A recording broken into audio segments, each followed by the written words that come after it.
사도신경으로 신앙을 고백하겠습니다. 나는 전능하신 아버지 하나님 천지의 창조주를 믿습니다. 나는 그의 유일하신 아들 우리 주 예수 그리스도를 믿습니다. 그는 성령으로 잉태되어 동정녀 마리아에게서 나시고 본디오 빌라도에게 고난을 받아 십자가에 못 박혀 죽으시고 장사된 지 사흘 만에 죽은 자 가운데서 다시 살아나셨으며 하늘에 오르시어 전능하신 아버지 하나님 우편에 앉아 계시다가 거기로부터 살아있는 자와 죽은 자를 심판하러 오십니다. 나는 성령을 믿으며 거룩한 공교회와 성도의 교제와 죄를 용서받는 것과 몸의 부활과 영생을 믿습니다. 아멘. 찬송가 436장 찬양하겠습니다. 436장입니다.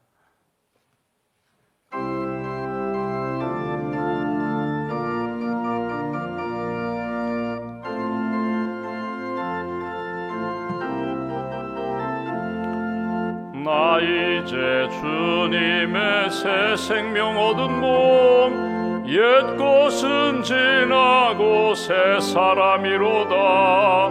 그 생명 내 맘에 강같이 흐르고 그 사랑 내게서 해같이 빛난다.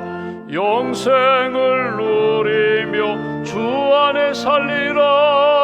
오늘도 내일도 주 함께 살리라. 주 안에 감추인 새 생명 얻으니 이전에 줬던 것 이제는 값없다. 하늘의 은혜와 평화를 맛보니 찬송과 기도로 주 함께 살리라. 영생을 누리며 주 안에 살리라. 오늘도 내일도 주 함께 살리라. 산천도 조목도 새 것이 되었고 죄인도 원수도 친구로 변한다. 새 생명 얻은 자 영생을 누리니 주님을 모신 맘 새 하늘이로다. 영생을 누리며 주 안에 살리라.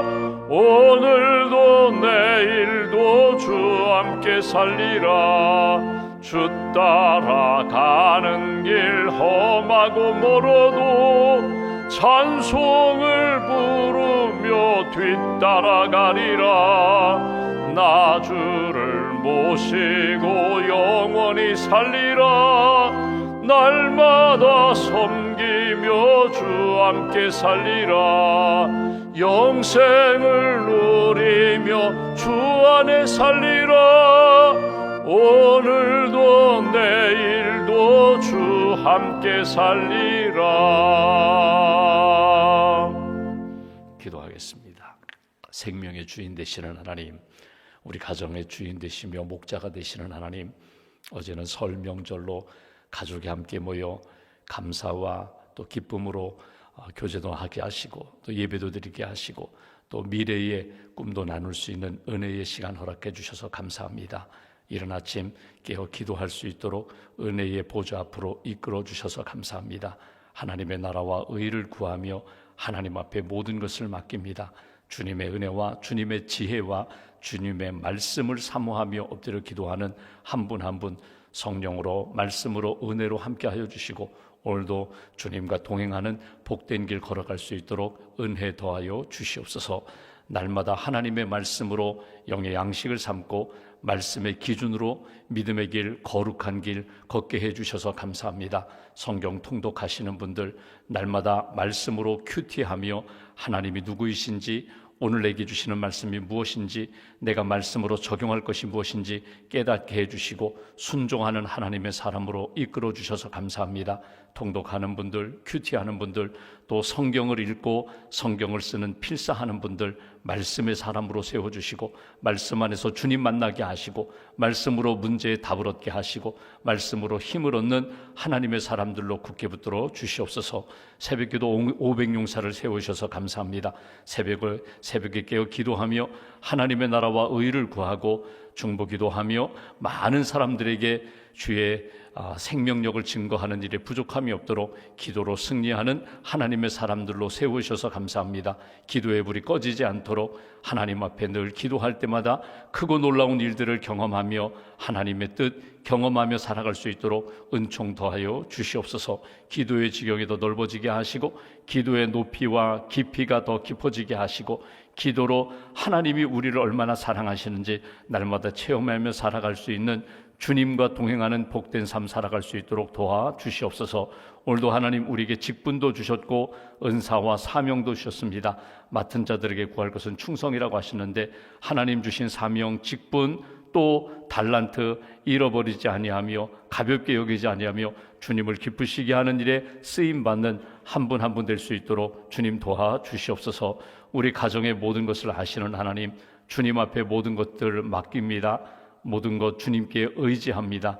우리 가정의 모든 계획과 모든 삶의 여정 가운데 주님 동행하여 주시고 특별히 우리의 자녀들 또 진학과 취업과 결혼과 출산 하나님 미래에 준비하는 모든 일들 가운데 선하신 하나님께서 의의 팔로 붙들어 주시고 생명길 잘 걸어가는 믿음의 자녀들로 붙들어 주시옵소서. 이 새벽에도 깨어 기도하는 우리의 자녀들 주님 기억하셔서 지혜와 믿음을 덧입혀 주시고 어두운 세상 가운데 빛의 길을 걸어가게 하시며 거룩함으로 승리하는 귀한 자녀들 젊은이들로 주님 세워 주시옵소서. 우리 어르신들 평생 하나님의 나라를 위하여 또 주의 몸된 교회를 위하여 가정을 위하여 수고하고 헌신하신 어르신들의 기도와 수고와 헌신을 주님 기억하시고 노년에 평강케 하시고 강건하게 하시고 천국의 소망을 품고 믿음의 길 잘 걸어가는 갈렙과 같은 모세와 같은 믿음의 어르신들로 굳게 세워 주시옵소서. 다음 세대의 아름다운 본이 되게 하시고 특별히 기도하는 제목들마다 하나님의 뜻, 하나님의 놀라운 역사를 체험하실 수 있도록 의의 팔로 붙들어 주시옵소서. 오늘도 하나님 나라와 민족을 위하여 우리가 기도합니다. 우리 대한민국이 믿음의 나라가 되기를 소망합니다. 의와 사랑이 강물처럼 흐르는 우리 대한민국 될 수 있도록 여러 가지 어려운 환경과 어려운 상황 가운데서도 살아계신 하나님의 뜻이 이루어지는 우리 대한민국 될 수 있도록 함께하여 주시옵소서. 먼저 믿는 그리스도인들이 소금과 빛의 삶을 잘 살게 하시고 어느 곳에서든지 예수 그리스도의 복음의 향기가 될 수 있도록 주님 은혜 더하여 주시옵소서. 주님의 몸된 교회가 협력하고 기도하는 우리 비전 교회들이 있습니다. 하나님 또 춘천의 많은 교회들 주님 은혜를 덧입혀 주시고 믿음으로 승리하는 하나님의 교회가 되게 하시고 목회자들에게 성령 충만함으로 채워 주시옵소서. 늘 푸른 교회들이 있습니다. 하나님 아르헨티나에 또 싱가포르에 인도네시아에 늘 푸른 교회들마다 하나님 은총 덧입혀 주시고 세우신 목사님들 강건케 하시며 평안케 하시며 성령 충만한 목회자들로 주님 세워 주시옵소서.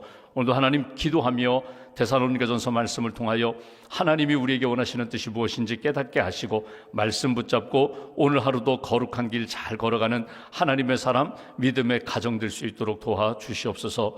1000번째 감사의 물주 앞에 봉헌합니다. 기도의 제목을 담았습니다. 하나님 앞에 여러 가지 어려운 문제, 눈물의 기도를 담았습니다. 기억하시고 하늘의 응답으로 채워주시며 이 땅 살아가며 하나님의 역사하심을 체험하는 복된 심령과 가정으로 붙들어 주시옵소서. 한날의 삶을 온전히 주님께 의지하오며 우리의 구원자 되신 예수 그리스도의 이름으로 기도하옵나이다.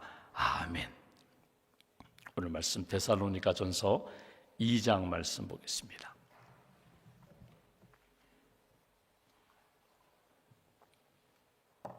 데살로니가전서 2장 오늘은 9절부터 12절까지 말씀 2장 9절부터 12절까지 함께 봉독하겠습니다. 형제들아 우리의 수고와 애쓴 것을 너희가 기억하리니 너희 아무에게도 폐를 끼치지 아니하려고 밤낮으로 일하면서 너희에게 하나님의 복음을 전하였노라.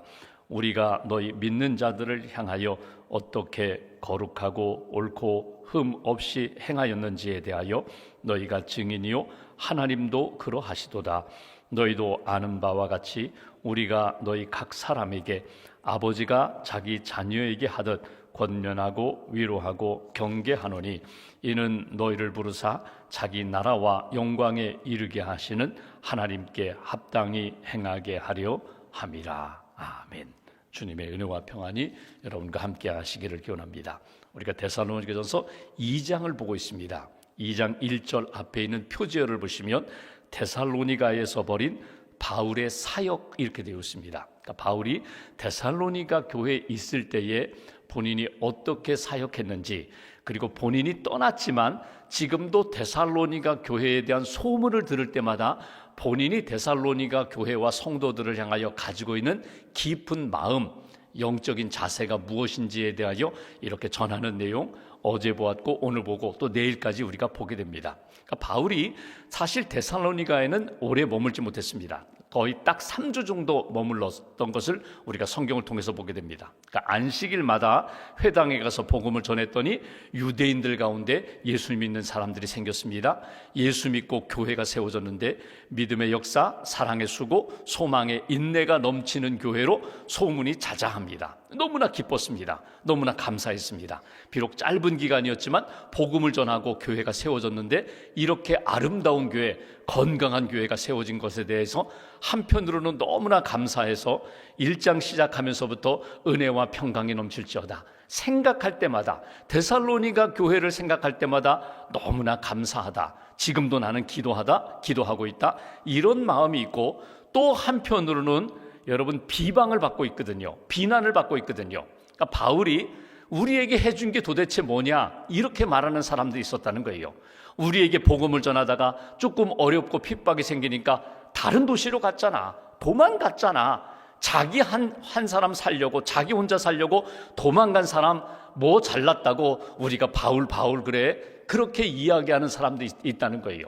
여러분 살다 보면은, 어제도 이제 가족끼리 모여서 예배도 드리고 교제도 나누셨을 텐데, 여러분 좋은 이야기, 긍정적인 이야기, 신앙적인 이야기, 또 세상의 뉴스 가운데 아주 아름다운 소식들을 이렇게 나누는 그런 소식, 기쁜 소식, 복된 소식 전하는 사람이 있는가 하면 그 많은 소식들 가운데 꼭 안 좋은 이야기, 들으면 마음에 씁쓸한 이야기, 좀 이런 얘기는 안 들었으면 좋을 뻔했다, 뭐 그런 이야기만 어디 골라가지고 전하는 사람들도 있어요. 근데 우리는 여러분 무슨 일을 하든지 어떤 공동체든지 좋은 소식을 전하는 사람이 있는가 하면 좋지 않은 소식을 전하는 사람들도 있어요. 나 자신에 대해서도 칭찬과 격려하는 사람이 있는가 하면 나에 대해서 막 잘못된 것 지적하는 분이 있어요. 그렇구나, 내가 이런 면이 부족하구나, 내가 미처 알지 못했는데 내가 고쳐야겠구나, 나에 대하여 정확하게 잘못된 것들을 지적해 주는 사람 고맙지요. 난 몰랐는데, 나 그동안 좀 잊었는데, 지적해 주는 거에 대해서 고마운 부분이 있는가 하면 얼토당토하게 전혀 맞지도 않는 이야기를 가지고 나에 대하여 비방하는 사람들도 있어요. 그러면 너무너무 상하죠. 속상하죠. 사실이 그거 아닌데, 그러면 또 변명하게 되고, 또 그건 이렇습니다라고 오해를 풀려고 또다시 이야기하고 그런 일들도 경험하게 되거든요. 그러니까 어떤 공동체든지 어떤 모임이든지 좋은 이야기 하는 사람이 있는가 하면 그렇지 않은 이야기 하는 사람이 있고, 맞는 이야기 하는 사람이 있는가 하면 전혀 맞지도 않고 소설 쓰는 사람도 있다는 거예요. 바울로 이야기하면 바울이 여기 데살로니가 있다가 3주 만에 떠났다, 비방을 합니다. 자기 혼자 살려고 떠났다. 바울은 물질을 탐하는 사람이다. 탐심이 가득한 사람이다. 뭐 이런 소문. 바울이 무슨 사도냐? 바울이 뭐 예수님을 만난 적이 있느냐? 예수님의 12제자 가운데 들어가지도 않았던 사람인데, 뭐 이런 사도권에 대하여 비방하는 일들이 데살로니가 교회도 있었고 초대교회 가운데 있었어요. 이때마다 바울이 하는 이야기가 뭐냐면, 자기 변명 같지만 저는요 하나님의 부름받은 하나님의 종입니다. 예수님의 종입니다. 저는요 물질에 대하여 탐심이 가득한 사람이 아니라 저는 하나님을 기쁘시게 하기 위하여 저는 목숨까지도 내어놓고 주님을 위하여 저는 섬기는 사람입니다. 이런 변명을 쭉 늘어놓아요. 그런 변명하는 가운데 오늘 본문의 내용이 또 담겨 있다는 거예요.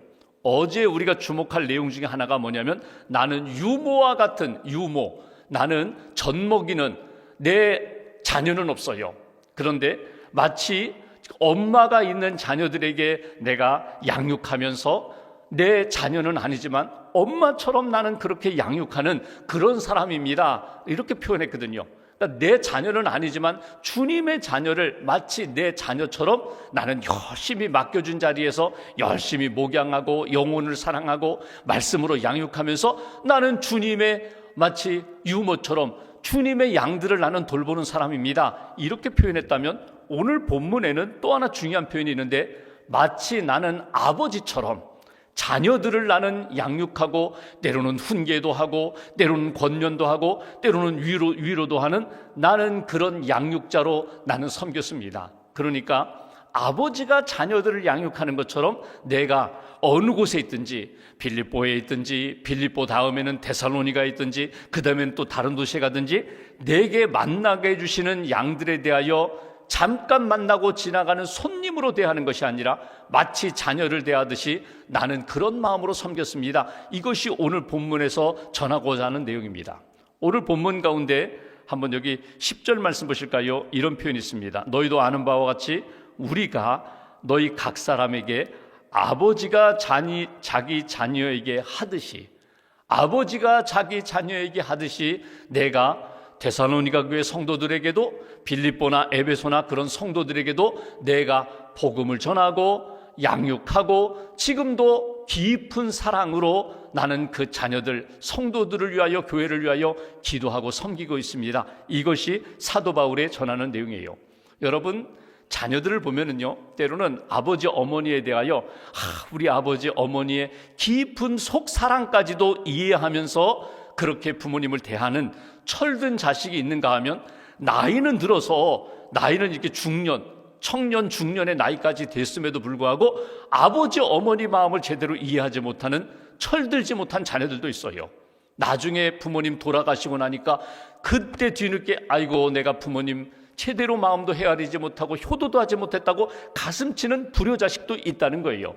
여러분 부모님에 대하여 여러분 이렇게 인간적으로 보면은 여러분 좋은 점도 있고 부족한 점도 있어요. 부모님이 지금 이렇게 말씀하시는 내용 중에 보면은 아이고 왜 저런 말씀을 하실까 안타까운 마음이 들 때도 있어요. 그런데 자녀라면 여러분 부모님에 대하여 그 본뜻 깊은 사랑을 여러분 이해하셔야 돼요. 부모님의 기본적인 마음이 무엇입니까? 사랑하는 거예요. 나보다 자녀들이 더 잘 되기를 바라는 마음이에요. 행복하기를 원하는 것이 부모님의 마음이에요. 나는 조금 이렇게 실수도 하고 넘어지기도 했지만 넘어지지 않았으면 좋겠어요. 죄에 물들지 않았으면 좋겠어요. 끝까지 하나님의 기쁨이 되고 하나님 앞에 인정받는 자녀가 되기를 원하는 것이 부모님의 마음이거든요. 이 기본적인 마음을 자녀들이 헤아려야 돼요. 여러분 가족이 때로는 부부가 이렇게 대화할 때 적어도 다른 사람에 대하여 험담, 부족한 면에 대해서는요 자녀들 앞에서 자녀들과 함께 있는 자리에서는요 여러분 대화하지 마시라는 거예요. 예를 들면 어느 가정에 어려운 문제가 있어요. 자동차를 타고 가면서 부부가 대화하는 거예요. 그 대화를 자녀들이 뒤에서 다 듣고 있어요. 그 가정이 그렇구나. 그 자식 내 친구가 그렇구나. 아이고 내가 알고 있는 그 형이 이렇구나 저렇구나. 여러분 그러면요 자녀들이요 상처를 받아요. 신앙생활도 마찬가지입니다. 예배 잘 드렸어요. 주일날 예배 잘 드리고 집에 돌아오는 길에 부모님이 대화하는 거예요. 아빠 엄마가 대화하는 거예요. 오늘 교회 갔더니 아무개 집사님이 이렇더라, 목사님이 이렇더라, 장로님이 이렇더라. 그러면 자녀들이 뒤에서 예배 잘 드리고 와서 어른들은 교회 가서 예배는 안 드리고 이렇게 소문만 주고받고 그리고 오는구나. 이렇게 마음에 심는다는 거예요. 믿음이 자라지가 않는 거예요. 그렇다면 우리가 자녀들에게 믿음을 심어주고 사랑을 심어주고 말씀을 심어주기를 원한다면 오늘 내가 은혜 받은 이야기를 부모님이 나눌 때 나는 학생부 예배드리고 나는 청년부 예배드리고 나는 어린 예배드렸는데 부모님이 오늘 예배드릴 때 이런 은혜를 받았구나. 나도 어른 되면 그런 은혜를 받을 수 있겠구나. 믿음이 심어지는 거거든요. 여러분 부모님의 대화가 우리 둘이 부부끼리 대화인데 그 대화의 내용으로 말씀이 그대로 자녀들의 마음밭에 심어진다는 것을 잊지 마셔야 돼요. 또 하나 신앙적으로도 우리가 대화에 주의를 기울여야 되지만 여러분 아내가 남편을 귀히 여겨야 됩니다. 존중해야 돼요. 남편이 아내를 귀히 여겨야 돼요. 함부로 말해서는 안 돼요. 그러니까 혹이라도 남편이나 아내가 실수할 때에도 여러분 그것을 감싸주고 용서하고, 아니다, 이번은 실수지만 너희 아버지는 정말 훌륭한 분이야, 너희 어머니는 대단한 분이야, 너희 어머니 때문에 우리 가정이 이렇게 믿음의 가정이 된 거야, 아내가 남편, 남편이 아내를 귀히 여기고 존중히 여겨야 권위가 세워지거든요. 권세가 세워지거든요. 그러면 자녀들이 아버지에 대하여 어머니에 대하여 함부로 생각하지 않아요. 지금 어려운 시기지만 실수도 했을지 모르지만 우리 어머니 아버지 믿음의 사람이야, 기도의 사람이야, 나도 아버지처럼 돼야지, 나도 어머니처럼 돼야지, 이게 자녀들에게 좋은 모델을 보여주는 거거든요. 오늘 바울이 왜 자기 변명을 하는가, 그 깊은 마음을 한번 헤아려 보십시오. 바울이 변명하는 이유 중에 하나가 뭐냐면요, 바울이 여러 가지 비난과 이렇게 거룩하지 못한 것으로 땅에 떨어지면, 바울의 권위와 권세가 땅에 떨어지면요, 그 바울로부터 복음을 들었던 성도들이 건강한 신앙생활을 하지 못하게 돼요. 그러니까 교회의 지도자들이 권위를 가지고 반듯하게 서야 그 공동체가 건강하게 서고, 가정에서는요, 어머니 아버지가 믿음의 반석에 든든히 서야 그 가정이 건강하고 믿음의 가정이 되고 자녀들이 믿음으로 잘 자라게 되고요, 학교에 가면 선생님, 대학교에 가면 교수님들이 권위가 있어야 학생들이 선생님을 보고 지식만 배우는 것이 아니라 인격을 통하여 건강한 인격으로 성장하게 된다는 거예요. 교회에 오든지 집에 가든지 학교에 가든지 직장에 가든지 여러분 분명한 기준을 볼 수 있는 사람이 건강한 사람이 된다. 그런 의미에서 사도 바울이 하는 이야기입니다. 여러분이요, 내가 여러분 가운데 있을 때 어제 우리가 본 것처럼 나는 하나님을 기쁘시게 하기 위하여 열심히 힘을 쏟은 사람입니다. 심지어 내 목숨까지도 여러분들에게 내어줄지언정 나는 주의 은혜와 기쁨으로 사는 사람들입니다. 이것이 사도 바울의 고백이에요. 오늘 9절 말씀 보실까요? 바울은 이렇게 표현합니다. 아버지의 마음으로 형제들아, 하나님의 자녀들, 우리의 수고와 애쓴 것을 너희가 기억하리니 너희 아무에게도 폐를 끼치지 아니하려고 밤낮으로 일하면서 너희에게 하나님의 복음을 전하였노라. 아버지의 마음으로 너희들에게 열심히 주의 복음을 전했는데 밤낮으로, 여기 보시면 밤낮으로 일하면서 밤낮 가리지 않았다는 거예요. 여러분, 이 부분이 뭐냐면 상황이 좋든지 상황이 좋지 않든지 나는 열심히 주의 복음을 전하는 일에 최선을 다했다는 거예요. 하나님 앞에 부끄럽지 않게, 마치 유모의 마음처럼 아버지의 그 마음을 가지고 열심히 주의 복음을 증거했습니다. 중요한 것 중에 하나가 뭐냐면 폐를 끼치지 아니하려고. 폐라는 게 뭐예요? 누를 끼치지 아니하려고. 내가 데살로니가 교회에 있을 때에 어떤 가정으로부터 좋은 환대를 받았어요. 대접을 받았어요. 그렇다고 해서 대접받기를 좋아하는 사람으로, 칭찬받기를 좋아하는 사람으로, 선물 받기를 좋아하는 사람으로 나는 그렇게 살고자 하지 않았다는 거예요. 나는 오히려 무엇을 받는 것보다는 나는 무엇을 베풀고자 그렇게 나는 힘썼지, 내가 무엇을 얻고 찾으려고 받으려고 그렇게 노력한 사람이 아닙니다. 여기 폐를 끼치지 아니하려고 여러분 이걸 적용한다면 이렇게 적용할 수 있어요. 우리가 샘터 모임도 하고 선교회 모임도 합니다. 요즘은 샘터 대부분 이 교회에서 교육관이나 이 예배당 시설에서 우리가 샘터 모임을 많이 하는데, 예를 들면 여러분 가정별로 이렇게 돌아가는 샘터 모임이 있어요. 그러면 어떤 가정에는 뭐 간식을 내놓기도 하고 음료를 내놓기도 하고 식사를 대접하기도 하잖아요. 그러면 여러분 폐를 끼치지 않는다는 의미는 뭐냐면, 오늘 내가 좀 여유가 있어요. 넉넉해요. 잘 대접하고 싶어요.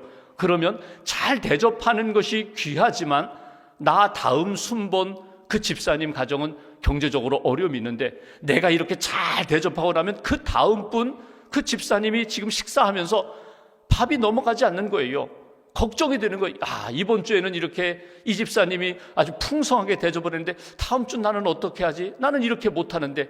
그러면 나는 오늘 기쁘고 감사함으로 섬겼을지 모르지만 그 가정에는요, 다음 가정에는 폐가 되는 거예요. 그러니까 넓은 의미로 누구를 대하든지 폐를 끼치지 않는 마음과 자세로 그렇게 섬기는 것, 이게 중요하다는 거예요.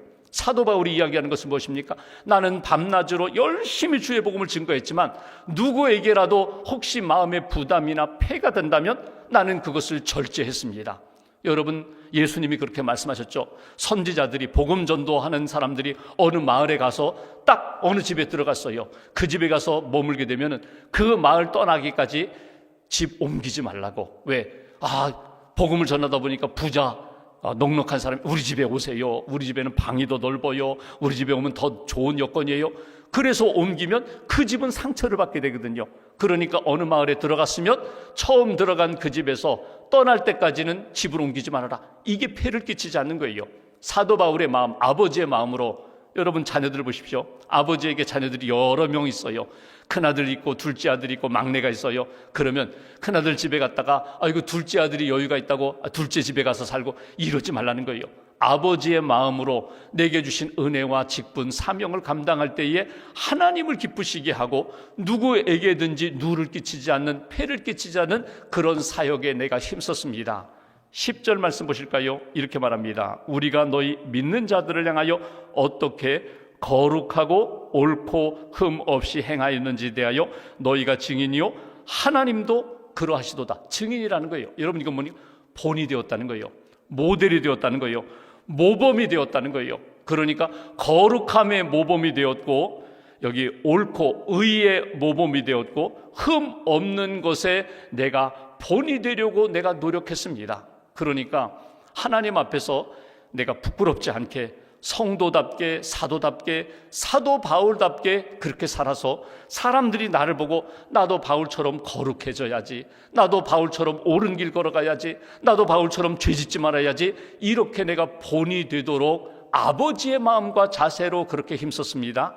11절 보십시오. 너희도 아는 바와 같이 우리가 너희 각 사람에게 아버지가 자기 자녀에게 하듯 권면하고 위로하고 경계하노니.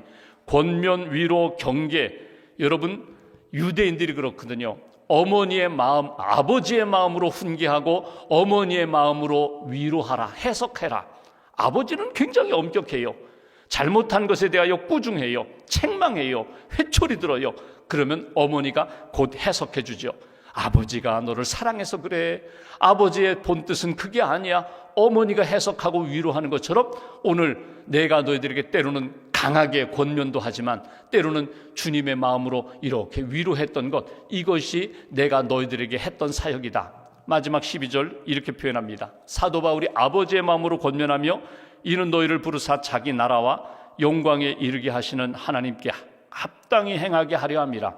하나님의 나라와 하나님의 영광, 하나님께 합당한 삶, 이것이 내 기준이고 내가 여러분들에게 가졌던 사역하는 자세였습니다. 이 바울의 이야기입니다. 그러니까 자기가 하나님 앞에 하나님의 영광, 하나님의 뜻, 하나님의 의, 하나님의 거룩하심을 나는 이루고자 열심히 내가 여러분들을 위해 사역했습니다. 이 마음을 여러분들이 알아주시고 여러분들도 그렇게 믿음으로 잘 섬겼으면 좋겠다고. 어제 어떤 글을 읽는데 원로 장로님 한 분이 그렇게 대접을 잘하셨대요.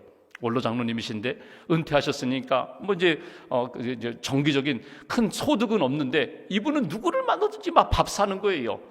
짜장면 사고 국밥 사고, 목사님을 만나면 목사님 가서 식사하시자고. 그래서 좋은 아주 비싼 음식은 아니지만 짜장면 한 그릇 사드리고 국밥 사드리고, 그러면서 기도해달라고, 목사님 기도해달라고. 누구를 만나든지 집사님을 만나도 옛 동료를 만나면 무조건 식사 대접하려고 하는, 사실 넉넉한 분은 아닌데, 그래서 목사님이 한번 여쭤보셨대요. 장로님 그렇게 밥을 많이 사시는데 그 용돈이 넉넉하신가 봐요? 그렇지 않은 것 같은데 넉넉하신가 봐요? 도대체 어디에서 그렇게 밥 사는 돈이 나오냐고. 그랬더니 장로님 말씀이, 제가요 자녀가 3명인데 제가 자녀들에게 용돈 달라고 합니다. 용돈 달라고 합니다. 내가 생활하는 건 있지만 용돈 달라고. 그리고 밥 살 때 이번 이 식사는요, 짜장면은요, 큰아이가 사는 겁니다. 큰아이를 위해서 기도해 주세요. 그러면 큰아이를 위해서 우리 큰아드님 사업 잘 되게 해달라고. 이번엔 둘째 아들이 밥 사는 겁니다. 둘째 아들 직장 생활하는데 둘째 아들 직장 생활 잘하고 승진하게 해달라고. 자녀들에게 이렇게 이야기한다는 거예요. 야, 너희들 내가 효자 만들려고 내가 용돈 달라는 거다. 너희들 효자가 되어야 하나님의 복을 받는데 용돈 다오. 그러면 그 용돈 가지고 내가 좋은 일 쓴다. 내가 밥 산다. 내가 밥 사면서 내 가정을 위하여 그분이 기도해 주는데 하나님이 복을 주실 거야. 그래가지고 자녀들 효자 만들기 위하여 내가 용돈을 받는다는 거예요. 어떻게 보면은 참 재미있기도 하지만 의미 있어요. 자녀들이 믿음으로 잘 살아가기 위하여 아버지가 자녀들을 효자 만든다. 이게 장로님 마음이거든요. 여러분, 우리가 하나님 앞에서 어떻게 살아가는지, 무엇을 추구하는지 자녀들이 다 보고 있어요. 듣고 있어요. 내가 자녀들 잘 되기를 원한다면 먼저 내가 바울과 같은 믿음의 반듯한 기준이 되어야 돼요. 모범을 보여줘야 돼요. 동시에 자녀들이 믿음 안에 잘 성장할 수 있도록 바른 길로 안내하는 그런 자세가 필요하다. 오늘 바울은 이야기합니다. 나는 오직 하나님을 기쁘시게 하는 삶을 삽니다. 하나님의 영광, 하나님의 의, 하나님의 거룩하심, 내가 그것을 지키려고 몸부림치면서 밤낮으로 애씁니다. 동시에 나의 자녀들이, 내가 양육하는 모든 성도들이 그 길을 걷기를 원합니다. 이것이 사도 바울의 본심입니다. 오늘 말씀을 가슴에 잘 새기시고 한번 내게 주시는 지혜로 적용해 보시면 좋겠어요. 내가 어떻게 하면 우리 가정이, 우리 자녀가, 내가 양육하고 기도하는 성도들이 믿음 안에서 잘 설 수 있을까? 하나님이 주시는 마음과 지혜를 따라서 믿음의 길을 잘 걸어가시고, 오늘도 어떤 비방이 있어도, 비난이 있어도 흔들리지 않고 믿음의 길을 끝까지 잘 걸어가는 하나님의 사람들, 믿음의 성도님들 되시기를 주님의 이름으로 기원합니다. 기도하겠습니다. 말씀 붙잡고 우리가 함께 기도합니다. 하나님, 데살로니가 전서 말씀을 통하여 이 아침에 다시금 나를 돌아보게 됩니다. 어떤 상황에서도 하나님을 기쁘시게 하는 삶, 유모와 같이, 또는 아버지, 어머니와 같은 영적인 아버지, 어머니로서 하나님이 맡겨주신 양들, 하나님이 만나게 해주신 영혼들을 잘 섬길 수 있게 해달라고 늘 기도하고 축복하고, 때로는 권면하고 경계하고, 주님의 마음, 성령의 위로하심으로 치유되고 회복되는 일에 쓰임받는 하나님의 사람 되게 해달라고, 오늘 하루도 우리의 발걸음 지켜주셔서 예수 그리스도의 그 생명의 걸음 걸어갈 수 있는 귀한 날 되게 해달라고 말씀 붙잡고 함께 기도하겠습니다. 하나님 아버지 감사합니다. 함께 하시는 하나님, 우리와 역사하시는